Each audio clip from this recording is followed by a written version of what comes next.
आज की इस अहम क्लास के अंदर हम सिंपैथेटिक पैरासिम्पैथेटिक सिस्टम पे कुछ बात करना शुरू कर रहे हैं।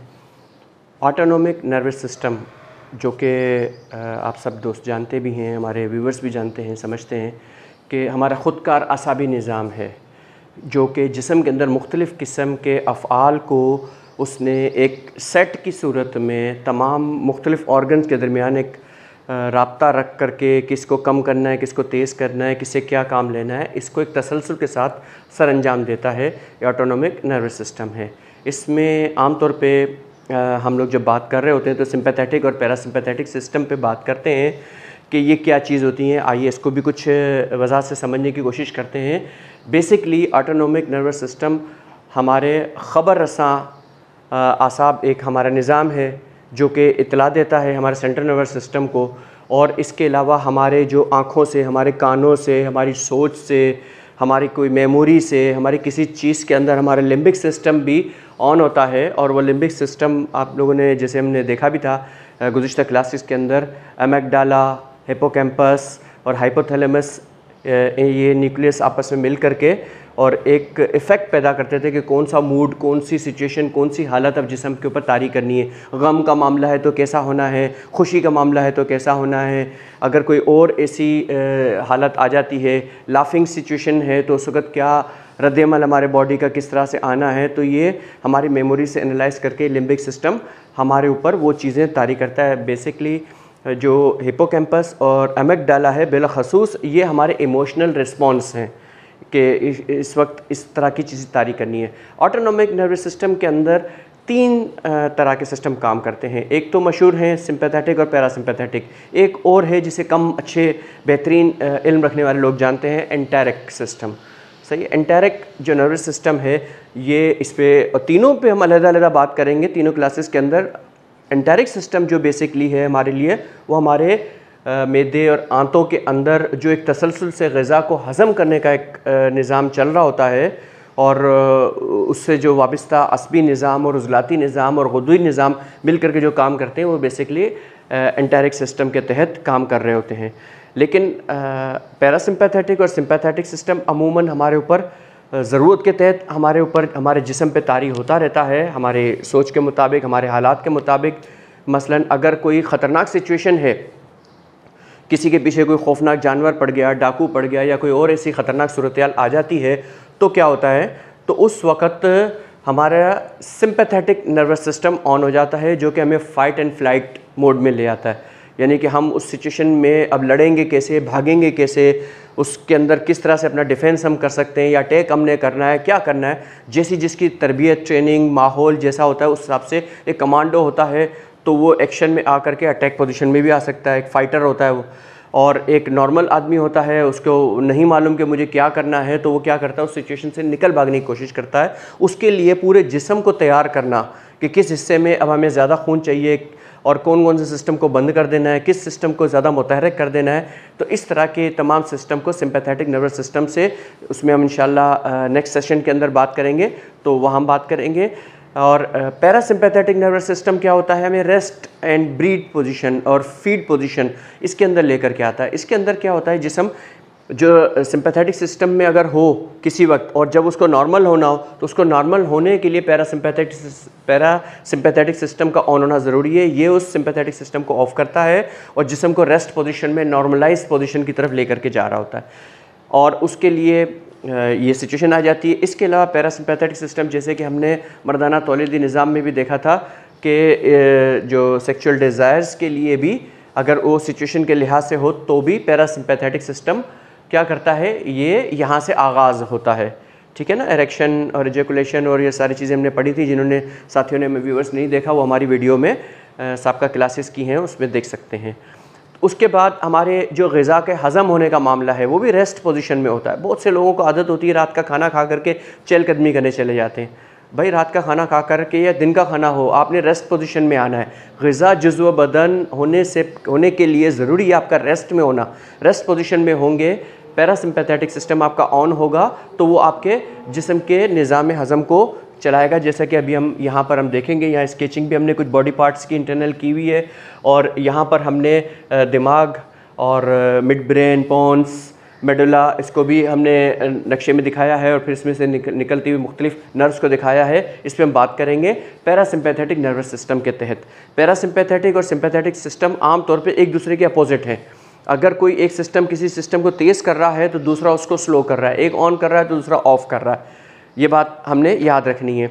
तो जब हम पैरासिम्पैथेटिक सिस्टम पढ़ लेंगे तो इसके ऑलमोस्ट तकरीबन तमाम चीज़ों का अपोजिट सिम्पैथेटिक सिस्टम है, और अगर सिम्पैथेटिक सिस्टम पढ़ लें तो उस तमाम सिस्टम का अपोजिट क्या होगा, हमारा पैरासिम्पैथेटिक नर्वस सिस्टम है। पैरासिम्पैथेटिक नर्वस सिस्टम के अंदर जब हम मुख्तलिफ़ किस्म के सिर्फ हज़म की बात नहीं करते, दिल की रफ़्तार को भी इसने कम करना है, आपके ब्लड प्रेशर के सिस्टम को लो करना है, हार्ट बीट को लो करना है ताकि रेस्टिंग पोजीशन में हमारे बॉडी पार्ट्स इंटरनल हैं वो आते हैं, हमारे ब्रीथिंग को भी लो करना है। अभी हम ये सारी चीज़ें बोर्ड के ऊपर भी देखेंगे और इसके काम करने के तरीक़ेकार को लेते हुए चलते हैं। आइए यहाँ पर हम जायज़ा लेते हैं। यहाँ पर इस वक्त हमने एक स्केच के अंदर लंग्स को, हार्ट, हमने लिवर, गैल ब्लैडर, हमारा स्टमक, पेंक्रियाज, हमने इंटेस्टाइन स्मॉल और लार्ज गट्स ये सारी दिखा दी हैं, और हमने ये ब्लैडर भी दिखा दिया है इसके अंदर, और किडनीज़ भी दिखाई हुई हैं। अब इसका इस सिस्टम के साथ क्या इफ़ेक्ट इसके ऊपर पड़ता है,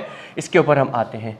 तो हम देखते हैं कि जो हमारा आगाज़ होता है, लिम्बिक सिस्टम जब ऑन हो जाता है और वो सूरत-हाल तारी करता है तो हमारा हाइपोथैलेमस ये सबसे पहले एग्जीक्यूट होगा। एग्जीक्यूट होने से ये मुराद होती है कि ये अपने सिग्नल्स देगा। ये बहुत इंपॉर्टेंट ग्लैंड है, अगरचे कि बहुत छोटा सा ऑर्गन है, लेकिन अगर हम ये कहें कि हमारे बॉडी का एक मास्टर ग्लैंड है तो गलत ना होगा, क्योंकि ये असबी निज़ाम और हमारे हार्मोनल निज़ाम के दरमियान का एक बहुत अहम पार्ट है।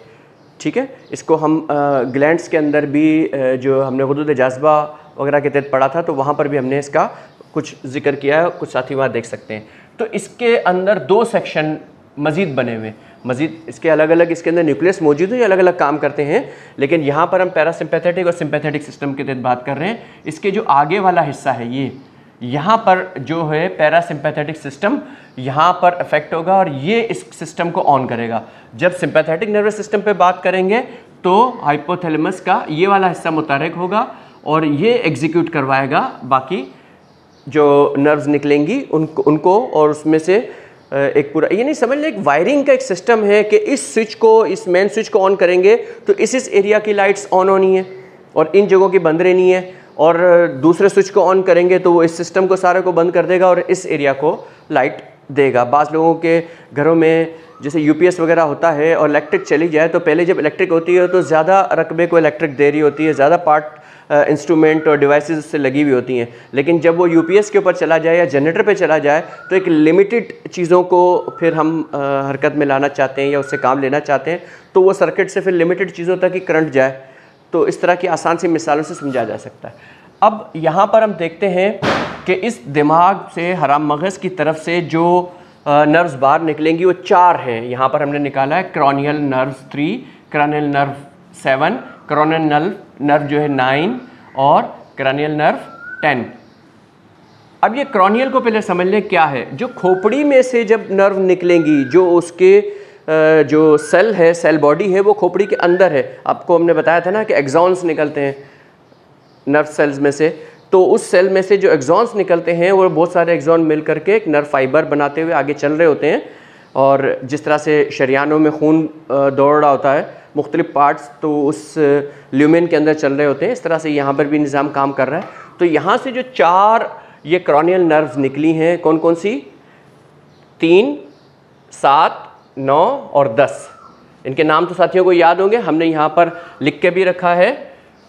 अकुलोमोटर, ये कौन सी हो गई? 3 नंबर, फिर फेशियल नर्व, फिर ग्लॉसियोफरेंजियल नर्व और वेगस नर्व। ये चारों नर्व्स यहाँ पर हमने इनके नाम लिखे हैं, यहाँ पर शॉर्ट फॉर्म में लिख दिया है, ये निकल रही है। और ये अपने अपने किस न्यूक्लियस से, क्योंकि जब ये यहाँ से इसके फाइबर निकलते हैं,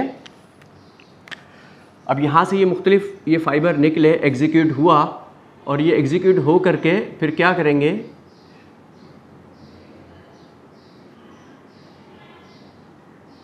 ये आकर के अपने अपने न्यूक्लियस को पहले ऑन करेंगे, इसको मुतहर्रिक करेंगे अपने अपने न्यूक्लियस को। अब यहाँ हमने 4 न्यूक्लियस भी तरतीब से दिखाए हैं, ये देख सकते हैं। एडिंगर, वेस्टफॉल न्यूक्लियस, ये ऊपर वाला सही है, और ये कहाँ पर वाक़ है, मिड ब्रेन के पास। दूसरा एक और हमने यहाँ न्यूक्लियस दिखाया है, सुपेरियर सैलिवेटरी न्यूक्लियस, ये पॉन्स के इलाके के अंदर वाक़ है, यानी दिमाग से ऊपर से जब हम मिड ब्रेन के बाद आएंगे तो पॉन्स आएगा। उसके बाद मेडुला का पार्ट आएगा, मेडुला के पार्ट के अंदर ये तीसरा न्यूक्लियस इन्फेरियर सैलिवेटरी न्यूक्लियस, और चौथे नंबर पर कौन सा है, डोर्सल न्यूक्लियस ऑफ वेगस। ये 4 न्यूक्लियस हैं, इनके नाम यहाँ पर हमने तफसील से लिख दिए हैं, किस एरिया में वाक़ है, इसे नोट कर लें साथी, ये बहुत इंपॉर्टेंट है और अक्सर वाइवा वगैरह में ये सवालात आते रहते हैं, इन्हें नोट करके रखें। अब जब यहाँ से इसको अपने अपने न्यूक्लियस को जब एग्जीक्यूट कर दिया गया तो क्या हो रहा है, इसमें से जो नर्व फाइबर निकल रही हैं बाहर वो 3, 7, 9 और 10, ठीक है। अब ये जब बाहर निकली तो ये क्या चीज़ है, ये है गैंग्लिया। जब ये पैरासिम्पैथेटिक सिस्टम से बाहर निकलेंगी तो अपने अपने गैंग्लिया में जाएंगी। गैंग्लिया क्या चीज़ है, एक कलेक्शन ऑफ सेल बॉडीज़ है, यानी इसके अंदर बहुत सारे सेल्स हैं और उनका एक ख़ास कलेक्शन है सेल बॉडीज़ का, कि जब पीछे से कोई उनको सिग्नल आएगा और उनको जो काम तफवीज़ किया गया है और उसमें से जिस जिस सेल को जो काम तफवीज़ किया गया उस तक वो सिग्नल जाएगा, उस सिग्नल को एक्सेप्ट करेगा और उसके मुताबिक आगे, जैसे ट्रेन स्टेशन आप समझ लें कि मुख्तलिफ़ इलाकों से ट्रेनें आ रही हैं और उन्हें वहाँ से जंक्शन से क्रॉसिंग दे करके किसी और ट्रैक पे भेजना है। तो एक ट्रैक से आई, किसी को मेन पे रखना है, किसी को साइड पे निकालना है, किसी को दूसरे लेफ़्ट पे निकालना है, तो इससे मुख्तलिफ ट्रैक्स के ऊपर जब उसको निकाल दिया जाता है तो ये भी इसी तरह से एक जंक्शन है, गैंग्लिया जंक्शन है, ठीक है। गैंग्लिया एक गैंग्लियन, इसको समझ करके हम कलेक्शन ऑफ सेल बॉडीज़। अब ये यहाँ पर जब आ करके इसने एसिटाल्कोलिन, यहाँ पर क्या रिलीज़ होता है, इसके नर्व एंडिंग से एसिटाल्कोलिन, ACH से हम आमतौर पे इसको शॉर्ट फॉर्म में लिखते हैं, एसिटाल्कोलिन रिलीज़ होता है। और एसिटाल्कोलिन जब रिलीज़ हुआ तो इसके आगे से एक और फाइबर निकलनी है। हम अभी यहाँ से शुरू हुए हैं CN3 से, ठीक है। CN से समझ लीजिएगा क्रॉनियल नर्व की मुराद है हमारी। अब क्रॉनियल नर्व यहाँ पर आकर के जब इसने एसिटाल्कोलिन को रिलीज़ किया तो इसके आगे से एक और फाइबर निकली। अच्छा ये भी याद रखिएगा, पैरासिम्पैथेटिक सिस्टम में जो ये एरिया होता है, गैंग्लिया से पहले का जो फाइबर का आ रही हैं, ये नर्व आ रही हैं, ये कौन सी हैं, प्री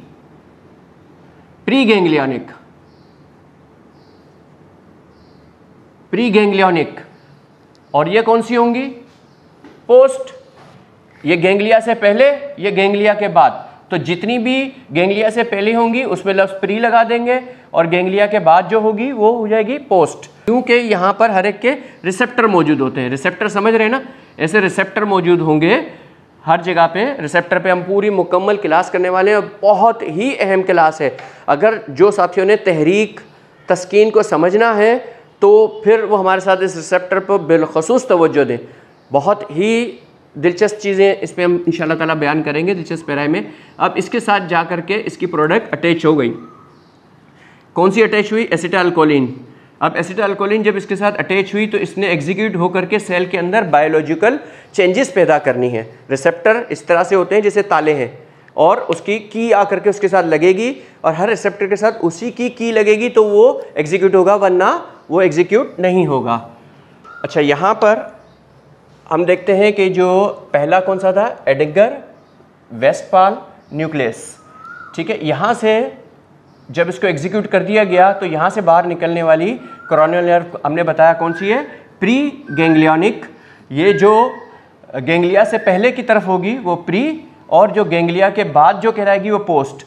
दूसरी बात याद रखिएगा, पैरासिम्पैथेटिक नर्वस सिस्टम पे हम बात कर रहे हैं तो इसकी जो प्री गैंग्लियोनिक नर्व होगी ये लंबी फाइबर होगी, और जब सिंपैथेटिक नर्वस सिस्टम के अंदर हम बात करेंगे तो उसकी प्री गैंग्लियोनिक क्या होगी, शॉर्ट होगी, यानी कि वो यहाँ पर नज़दीक में उसका गैंग्लिया होगा, और उसका जो पोस्ट गैंग्लियोनिक है फाइबर वो तवील होगा और फिर अपने ऑर्गन से जाके अटैच होगा। लेकिन पैरासिम्पैथेटिक नर्वस सिस्टम के अंदर जो आज़ा के करीब जो फाइबर होगा वो शॉर्ट डिस्टेंस पर होगा, लेकिन उससे पीछे जो गैंग्लिया है, गैंग्लिया से पीछे का फाइबर लंबा होगा। ये इसके अंदर बहुत बड़ा अहम फ़र्क होता है। तो यहाँ पर हम देखते हैं कि यहाँ से हमारे पास CN3 से एग्जीक्यूट होने के बाद जब यहाँ पर एसिटाल्कोलिन को रिलीज़ किया गया तो एसिटाल्कोलिन ने जा करके यहाँ पर, ये क्या है, हमारी आँख, यहाँ पर जा करके इसने एसिटाइलकोलिन को यहाँ पर भी रिलीज करना है इसके मसल्स में। यहाँ पर क्या है, मसल्स मौजूद हैं जिसके अंदर टिश्यूज मौजूद हैं। तो जब उसने वहाँ जा करके किया तो क्या क्या यहाँ पर होगा, यहाँ के मसल्स जो ऊपर नीचे लगे हुए हैं आँख के अंदर जो बॉल मूवमेंट भी कराते हैं, तो क्या होगा वहाँ पर उसके अंदर कॉन्ट्रैक्शन पैदा होगी। जब कॉन्ट्रैक्शन पैदा होगी तो क्या होगा, इसके अंदर इसे सुकेड़ेंगे। जब सुकेड़ेंगे तो क्या होगा, ये एरिया थोड़ा वसी हो जाएगा, लेंस इसका वसी हो जाएगा। जब लेंस वसी हो जाएगा तो ये दूर नहीं देख सकेगा, नज़दीक ज़्यादा बेहतर देखेगा। इसका जो विजन है नज़दीक का वो ज़्यादा बढ़ जाएगा। सही है, समझ रहे। दूसरा इसका क्या फ़ायदा होता है कि यहाँ पर जब ये सुकेड़ पैदा होती है, कॉन्ट्रैक्शन पैदा होती है, तो आपका जो ये कर्निया है इसके अंदर भी क्या होगा, नज़दीक देखने की सलाहियत। क्यों कि पैरासिम्पैथेटिक सिस्टम के अंदर चूँकि आपको कोई दौड़ भाग नहीं करनी, कि दूर देखने की कोई ज़रूरत नहीं होती, सारे काम आपके नज़दीक के होते हैं, या आप मुताला कर रहे होते हैं, या आप करीब किसी के साथ बैठे होते हैं, करीब बातें कर रहे होते हैं, तो आपको जो नज़दीक का विजन है वो आपको क्लियर चाहिए होता है बनिस्बत इसके कि आपको दूर का हो।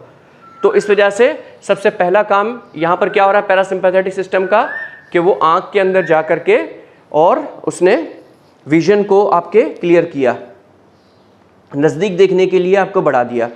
अब हम दूसरे की तरफ आते हैं, करोनियल नर्व 7 की तरफ हम आते हैं। कौन सी है, सुपेरियर सैलिवेटरी ग्लैंड से निकलने वाली ये नर्व। ठीक है, अच्छा इसके गैंग्लियास के नाम भी यहाँ लिखे हुए हैं, साथ ही क्लोजअप में भी देख लें। सिलेरी गैंग्लियन है ये सबसे ऊपर, फिर दूसरा कौन सा है, पेटर्गो पैलेटाइन गैंग्लिया, तीसरा कौन सा है, सब मैंडिबुलर गैंग्लियन और ऑटिक गैंग्लियन। ठीक है, अपने अपने गैंग्लियंस को उसको याद करते हुए चलें ताकि हम तसलसल से बात कर रहे होते हैं भूल ना जाए कोई चीज़। तो अब हम सेकंड के ऊपर गैंग्लिया के ऊपर आते हैं और यहाँ से निकलने वाली नर्व्स को देखते हैं कि वो क्या अंजाम दे रही हैं। यहाँ पर दोबारा वही एसिटाइलकोलिन रिलीज होगा। कौन सा गैंग्लियन है ये, पेट्रिगो पैलेटाइन गैंग्लिया। यहाँ पर हम बात कर रहे थे करोनियल नर्व 7 की, पेट्रिगो पैलेटाइन गैंग्लिया। जब यहाँ पर एसिटाइलकोलिन रिलीज हुआ तो इसके आगे से कौन सी, ये जाएगी ऊपर यहाँ पर, और यहाँ पर इसने क्या एसिटाइलकोलिन रिलीज किया। जब एसिटाइलकोलिन यहाँ रिलीज किया तो यहाँ पर बायोलॉजिकल चेंजेस आएंगी, और जब इस सेल के अंदर इस टिश्यूज में बायोलॉजिकल चेंजेस आएंगी तो ये अपने मुताल्लिका काम को अंजाम देंगे। उसके लिए क्या होगा, ये जो टिश्यू हमने बनाया है ये 3 चीज़ों को इस वक्त जाहिर कर रहा है। अलग अलग हमने नहीं बनाया जगह के एतबार से। लैक्रिमल ग्लैंड फर्स्ट कौन सा है, लैक्रिमल। लैक्रिमल कहाँ हमने पढ़ा था, ग्लैंड्स के अंदर, हुदूद नाकला के अंदर, कि वो क्या करता है, आंसुओं को जारी करता है, जो वह एक रतूबात पानी की सूरत में हमारी आंखों से निकलती है, नेज़ल कैविटी से निकलती है, बहती है और आंखों को हमारे तर रखती है, मुख्तलिफ स्क्रैचेस से, मुख्तलिफ परेशानियों से आंख के अंदर वो बचाती है। तो ये उस पानी को क्या करेगा, लैक्रिमल ग्लैंड्स को बढ़ाएगा। उसके नतीजे में क्या होगा कि उसके अंदर से रतूबात ज़्यादा निकलेंगी, क्योंकि आपको नज़दीक की तरफ देखना है। नज़दीक की तरफ देखना है तो आंखों के अगर पानी आ जाएगा तो सफाई भी उसकी अच्छी होगी, रेस्टिंग पोजीशन भी होगा, सुकून में भी होगा, और कोई उसके अंदर कचरा या कोई चीज़ जाए, क्योंकि यहाँ पर विजन ब्रॉड हुआ है। इसमें आंखों का सुकेड़ कॉन्ट्रैक्शन की वजह से उज़लात के अंदर बढ़ गई है, तो उस बढ़े हुए की वजह से यहाँ पर हमें फ़र्क पड़ेगा। दूसरे नंबर पर नेज़ल कैविटी, हमारे नाक में से, इसके अंदर से भी रतूबात, जो म्यूकस ग्लैंड्स मौजूद हैं, म्यूकस मेम्ब्रेन में से जो एक सेक्रेशन निकलती है जो नाक के अंदरूनी सतह को तर रखती है, ताकि हम जो ब्रीथिंग कर रहे होते हैं, स्लो स्लो हमारी अब ब्रीथिंग हो रही है क्योंकि पैरासिम्पैथेटिक नर्वस सिस्टम ऑन है, तो वो हमारे कोई डस्ट पार्टिकल या कोई ऐसी चीज़ हमारे नाक के अंदर आसानी के साथ कोई ना चली जाए, तो ये रतूबात का बहाव होकर के उसको पूरा कवर्ड करके रखता है। ठीक है, समझ में आ गए। तो ये उसको भी क्या करेगा, नेज़ल कैविटी की सेक्रेशंस को भी ये बढ़ा देगा। दूसरा पैलेटाइन ग्लैंड्स। पैलेटाइन ग्लैंड्स कौन से हैं, जो हमारे तालू में ऊपर की सिमत में, यहाँ से भी थूक का सेक्रेशन होता है। थूक की क्या ज़रूरत है हमें, और मज़े की बात है थूक आगे आप देखेंगे सब मैंडिबुलर और लिंगुअर और इनसे भी ये थूक की अफजाइश बढ़ाता है। तो जब ये थूक की अफजाइश को बढ़ाता है तो क्या होगा, इसमें थूक में पानी की रतूबात के अलावा इसमें एक एंजाइम भी शामिल होता है। उस एंजाइम को क्या कहते हैं, एमाइलेज, सलेवरी एमाइलेज।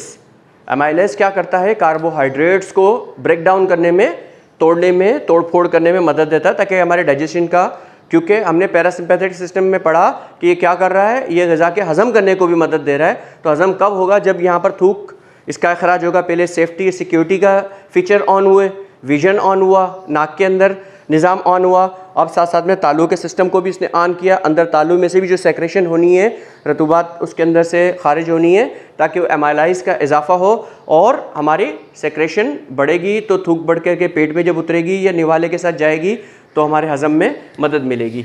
तो यहाँ पर इसने इसको भी स्पीडअप कर दिया, बढ़ा दिया, ज़रूरत इसी की थी।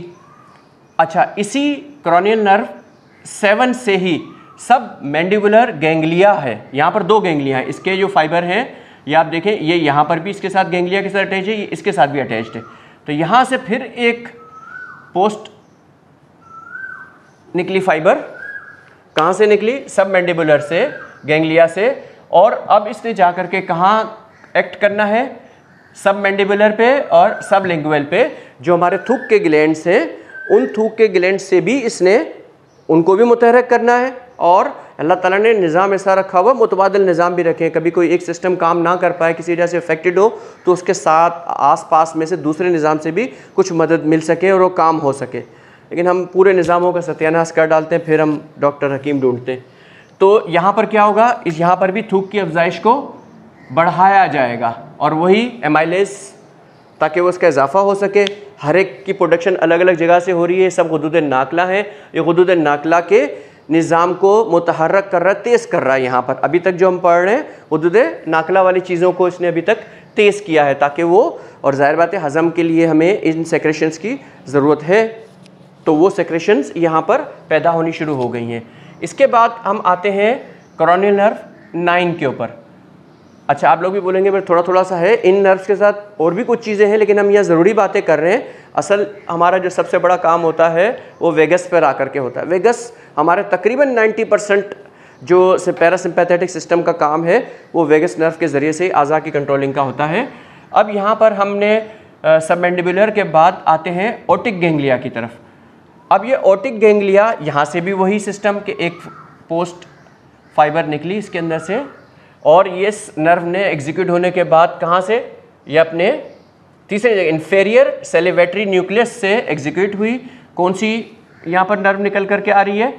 क्रॉनियल नर्व 9। क्रॉनियल नर्व कब बोलेंगे इसको? जब ये तमाम नर्व्स खोपड़ी में से निकल करके आ रही हो, ठीक है ना, खोपड़ी में से निकल करके आ रही हैं, खोपड़ी के अपने सेल्स में से, उसमें न्यूक्लियस में से निकल करके जब बाहर आ रही हैं तो क्रॉनियल है, ठीक है, ये याद रखना, क्रॉनियल खोपड़ी। तो यहाँ से ये कहाँ गई? पैरोटिड ग्लैंड्स पे। ये पैरोटिड ग्लैंड्स भी थूक का ग्लैंड है, और इसने भी, पता है ना, हमारे 3 सेट हैं यहाँ पर। इसके अलावा ये तालू में, और फिर 3 हमारे सेट जो जोड़े लगे हुए हैं ग्लैंड्स के अंदर, हम पढ़ चुके हैं, वहाँ देख लीजिएगा। तो यहाँ पर इन तीनों से थूक का इजाफा यहाँ पर इन नर्व के ज़रिए से इसको एग्जीक्यूट करके यहाँ से करवा दिया गया। ये तो सिंपल सिस्टम थे, आप लोगों को समझ में आ गए। अब आते हैं हम वेगस नर्व की तरफ। वेगस नर्व में इस वक्त हम राइट पे बात कर रहे हैं। वेगस नर्व से लेफ्ट वेगस नर्व से भी काम होता है और राइट पे भी होता है, और यहाँ पर कोई भी अभी गैंग्लिया मौजूद नहीं है। इसके जो गैंग्लिया होते हैं अपने आज़ा के साथ ही छोटे छोटे अपने मकामात के ऊपर उसके करीब ही लगे होते हैं। वो जब हम ऑर्गन्स पे बात करते हुए जाएंगे तो वहाँ मज़ीद इसको पढ़ते जाएंगे। यहाँ पर ये भी बग़ैर किसी गैंग्लिया के डायरेक्ट यहाँ से फॉरवर्ड हो रहा है। और अब हम देखते हैं कि वेगस नर्व से जो इसका सफ़र शुरू हो रहा है, सबसे पहले फेफड़ों में। सबसे पहले इसने फेफड़ों में पहुँच करके ब्रोंकाई, ये क्या है, सांस जहाँ एक्सचेंज होता है गैसेस का सांस लेने के लिए, तो ब्रोंकाइज, वहाँ पर जा करके इसने क्या अमल करना है? कॉन्ट्रैक्शन का अमल पैदा करना है। कॉन्ट्रैक्शन के अमल, उससे क्या होगा? कॉन्ट्रैक्शन के अमल पैदा करने से सुकेड़ आएगा। सुकेड़ आने से क्या होगा? वह रेस्टिंग पोजीशन में होगा और उसका सेक्रेशन बढ़ेगा। 2 काम होंगे, एक तो फेफड़े के अंदर सेक्रेशन, यानी कि वो जो बलगमी मादा जिसको हम कहते हैं, बलगम कहते हैं, वो मवाद निकलेगा, ताकि हम स्लो ब्रीथिंग कर रहे हैं तो कोई ऐसा बैक्टीरिया, कोई ऐसी चीज़ हमारे जिस्म में चली जाए तो उसको वो आसानी से हैंडल कर ले, नंबर 1। नंबर 2, ब्रीथिंग स्लो हो जाए, ताकि फेफड़ा स्लो चले, क्योंकि हमें यहाँ तेज़ी की कोई ज़रूरत नहीं है। तेज़ी से चलेगा तो ज़्यादा एनर्जी खर्च करेगा, यहाँ एनर्जी सेविंग करनी है और साथ साथ में ग़िज़ा को हज़म करना है ताकि हमारी एनर्जी प्रोड्यूस अच्छे से हो सके। तो यहाँ पर इसने वेगस नर्व ने क्या किया कि यहाँ पर तनफ़ुस के अमल को हल्का किया और यहाँ की जो सेक्रेशंस हैं उनको इसने बलगमी मवाद को बढ़ा दिया। दूसरा, इसी वेगस नर्व से हमारे दिल पर भी अमल होता है। दिल पे आपको पता है ना, धड़कन के लिए SA नोड NA नोड्स होते हैं, ठीक है। इनमें एक्शन पोटेंशियल का अमल होता है। एक्शन पोटेंशियल के अमल के नतीजे के अंदर दिल की एक धड़कन बनती है, सही है। एक नोड पे करंट आ रहा है, वहाँ से वो आगे फॉरवर्ड हो रहा है, फिर वो बाकी आगे परकंजा फाइबर सिस्टम तक जाता है, बाकी सेल्स को मुतहरिक करता है। दिल के अंदर जब हम पढ़ेंगे तो पूरी तफसील से इसको समझेंगे इंशाल्लाह। पूरा इसका स्ट्रोक कैसे चलता है, धड़कता कैसे है ये, और अपना ब्लड फ्लो के अंदर कैसे होता है और ब्लड थ्रो कैसे करता है, ये हम इंशाल्लाह पढ़ने वाले हैं। यहाँ पर ये क्या करेगा, एक्शन पोटेंशियल जो SA नोड NA नोड्स हैं, SA और NA नोड्स, इनके एक्शन पोटेंशियल को क्या करेगा, लो कर देगा। जब ये एक्शन पोटेंशियल लो हो जाएगा तो क्या होगा, दिल का स्ट्रोक लो हो जाएगा, यानी दिल की धड़कन कम हो जाएगी। जब दिल की धड़कन कम हो जाएगी तो दिल में से फ्लो भी कम होगा, आउटफ्लो कम होगा। जब आउटफ्लो भी कम है, दिल की धड़कन भी कम है, तो ब्लड प्रेशर भी लो होगा। तो यहाँ पर आपने समझ लिया, BP भी लो, हार्ट रेट लो और आउटफ्लो वो भी लो, ठीक है।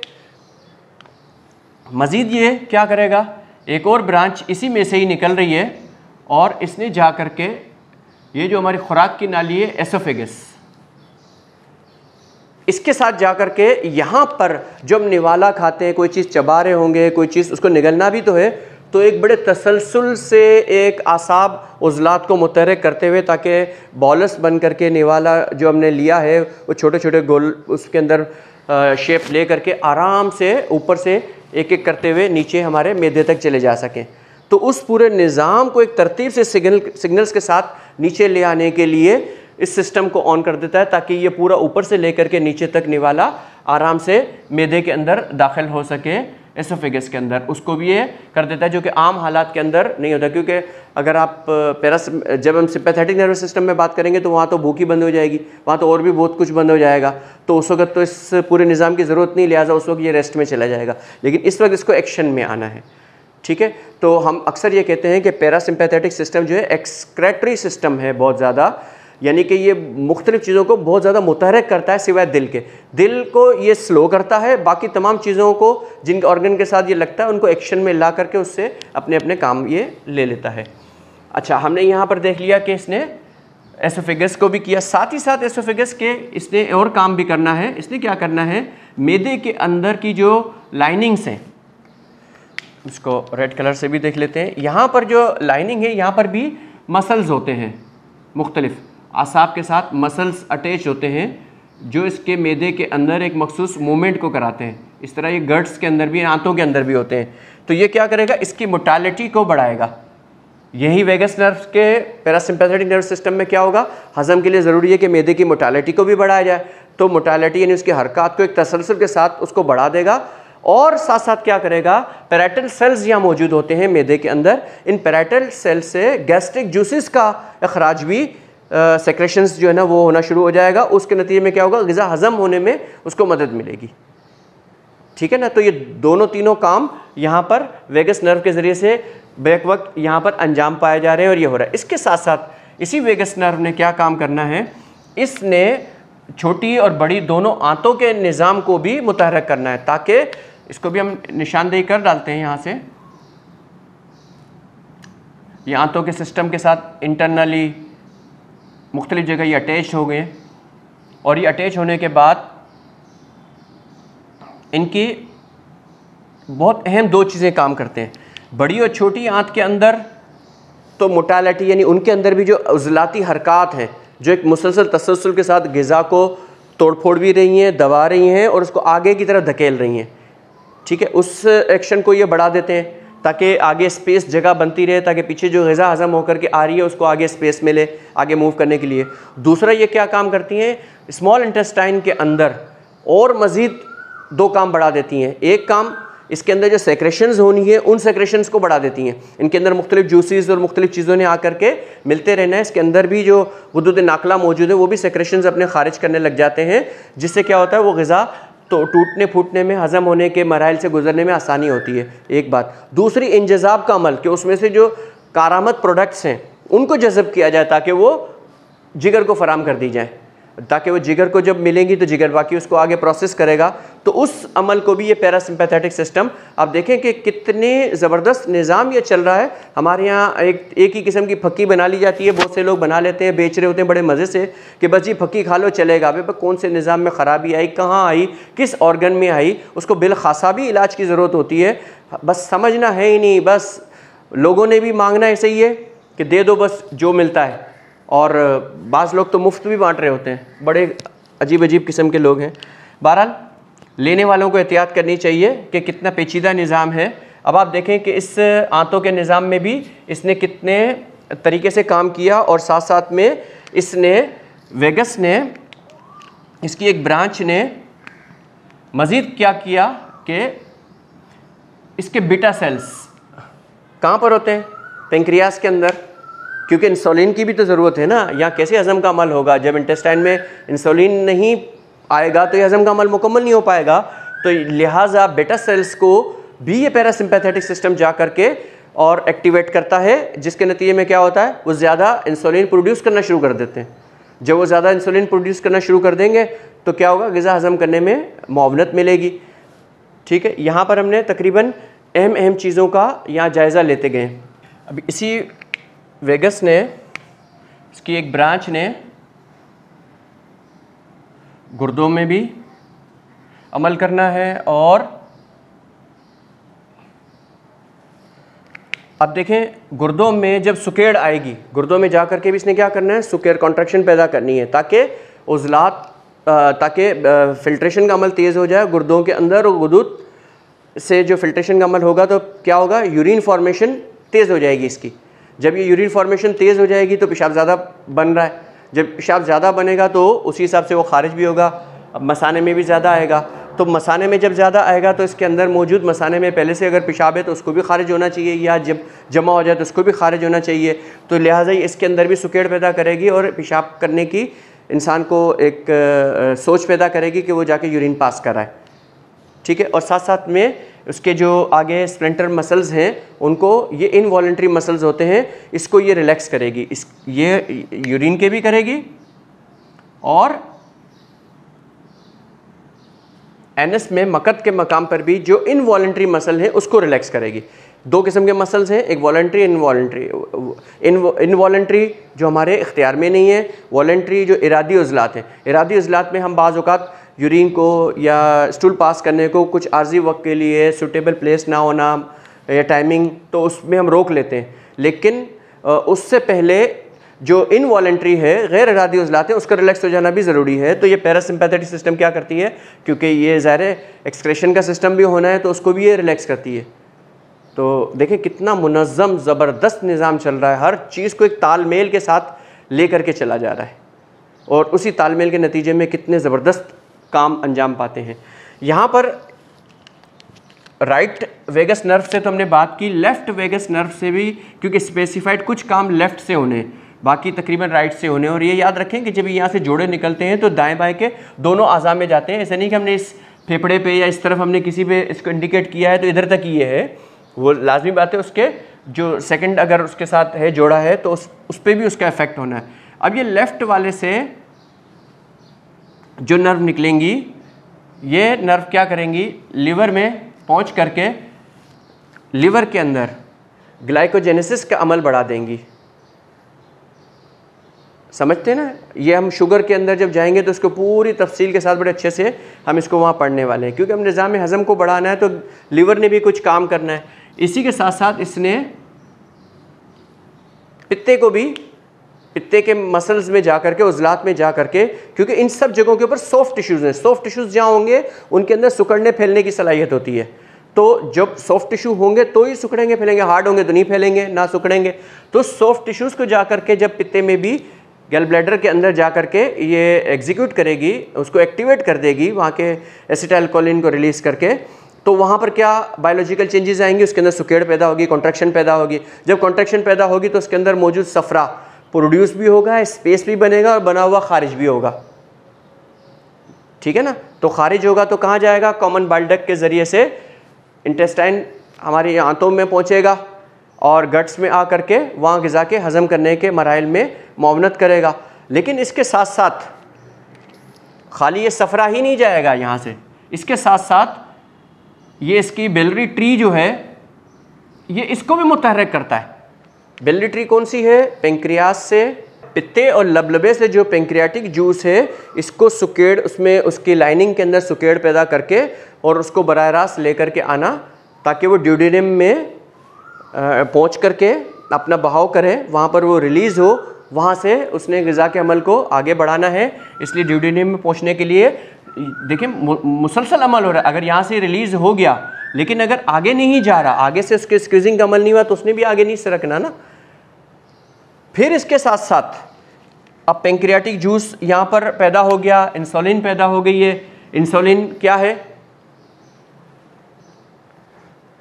हार्मोन है कि एंजाइम है? गुदूद जाज़बा कहते थे, गुदूद नाकला कहते थे। हमने गुदूद जाज़बा गुदूद नाकला पे अलग अलग तफसील से पढ़ा था। जो चीज़ ब्लड में सेक्रेट की जाएगी जिन गुदूद से, जिन ग्लैंड से, वो क्या होंगे, हार्मोन होंगे, वो गुदूद जाज़बा से रिलीज़ होंगे। तो यहाँ बेटा सिस्टम, जो बेटा सेल्स हैं वो क्या इस वक्त यहाँ एक्ट कर रहे हैं, गुदूद जाज़बा का। तो लिहाजा वो जो रिलीज़ करेंगे वो कहाँ जाएगा, सीधा ब्लड के अंदर। ठीक है ना, ब्लड में वो शामिल हो गया, वो वहाँ चला गया। अब यहाँ पर जो जूसेस पैदा हुए हैं लबलबे के, पेंक्रियाटिक जूस पैदा हुए हैं, उसने तो आंतों में आना है क्योंकि वो गुदूद नाकला है। तो जो गुदूद नाकला ने चीज़ प्रोड्यूस की, उसको बाहर आने के लिए यहाँ पर एक गेट, स्प्लेंटर जिसको कहा जाता है, स्प्लेंटर मौजूद है। उस स्प्लेंटर से यही लेफ्ट वेगस से उसको रिलैक्स किया जाएगा यहाँ पर, यानी उसका एक ढक्कन बंद है और हार्ड है, लेकिन जब उसको रिलैक्स कर दिया जाएगा तो खुल जाएगा। तो इसके पीछे से जो पेंक्रियास से जो जूस है वो निकल करके और सफरा जो आ रहा है गैल ब्लैडर से, पित्ते से आ रहा है, उसके साथ शामिल होकर के मिल करके दोनों ने कहाँ खारिज हो जाना है, आंतों में, ड्यूडेनम में चला जाएगा, जहाँ से हज़म के जो बाकी मामलात हैं, फैट्स वगैरह हैं, इस तरह की चीज़ों को वो बहुत आसानी के साथ तोड़ फोड़ करके हज़म के काबिल बना देते हैं। तो देखें कितना ज़बरदस्त मुनज़्ज़म सिस्टम के तहत ये सारा काम तवाए तकमील पे पहुंच रहा है। अब हम यहाँ पर थोड़ा सा इसका जायज़ा ले लेते हैं नीचे वाले हिस्से का, S2, S3, S4, जो हमने मेल रिप्रोडक्टिव सिस्टम में भी बात की थी कि जो मेल या फ़ीमेल के जो गोनाड्स हैं, जिनसी अज़ा हैं, उसके अंदर जो मखसूस तहरीक पैदा करना और मखसूस जहन के अंदर ऑडिटरी हमारे सिस्टम जो है, सुनने का सिस्टम है, इसके ज़रिए से देखने का, बसरी है, हमारा सोच का है या माहौल का है, कोई रीडिंग है, यानी किसी भी इम्पैक्ट के ज़रिए में जब हमारा लिम्बिक सिस्टम ऑन हो जाता है तो फिर उसने आकर के S2, S3, S4 पर आकर के इसको सिग्नल करना है और यहाँ से जो नर्व बाहर निकलनी है, इन्होंने जा कर के उन जिनसी अज़ा के अंदर इरेक्शन का अमल पैदा करना है। ठीक है ना। तो वो हमने बड़ा तफसील से पढ़ा था। तो वो यही सिस्टम यहाँ पर है। ये पेल्विक स्प्लैंक्निक जो नर्व हैं वो यहाँ से निकली, जो कि आगे इसको हमने वहाँ पर क्या पढ़ा था, पोडेंडल नर्व, याद होगा सबको, पोडेंडल नर्व बन गई। और ये पोडेंडल नर्व ने जा करके कहाँ पर, यहाँ पर हम मुख्तसर यहीं हम बना लेते हैं ना, तो मेल और फीमेल, इनके जो ऑर्गन्स हैं दोनों के, उसके अंदर इरेक्शन डेवलप करने के लिए हम ऐसे लिखते हैं ना,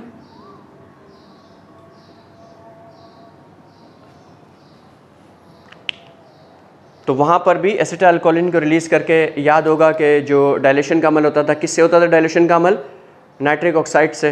नाइट्रिक ऑक्साइड रिलीज़ हो जाती थी, एसिटाइलकोलिन रिलीज़ होकर के एक सेल के अंदर पूरा एक प्रोसेस कंप्लीट होता था। फिर नाइट्रिक ऑक्साइड ने क्या करना था, उसने विजो डायलेशन का अमल करना था, और जब वो डायलेशन का अमल होगा तो वहाँ ब्लड फ्लो तेज़ हो जाएगा। जब ब्लड फ्लो तेज़ हो जाएगा तो वहाँ फिलिंग होकर के और फूल करके, फैल करके उसने वीनस सिस्टम को ब्लॉक कर देना है, जिससे वो ड्रेन ब्लड जो है जमा शुदा वो ड्रेन नहीं होगा। जब वो ड्रेन नहीं होगा इरेक्शन मेंटेन हो गया। तो ये हमने काफ़ी तफसील से हमारे उस लेक्चर्स के अंदर पढ़ चुके हैं, तो वहाँ पढ़ लें।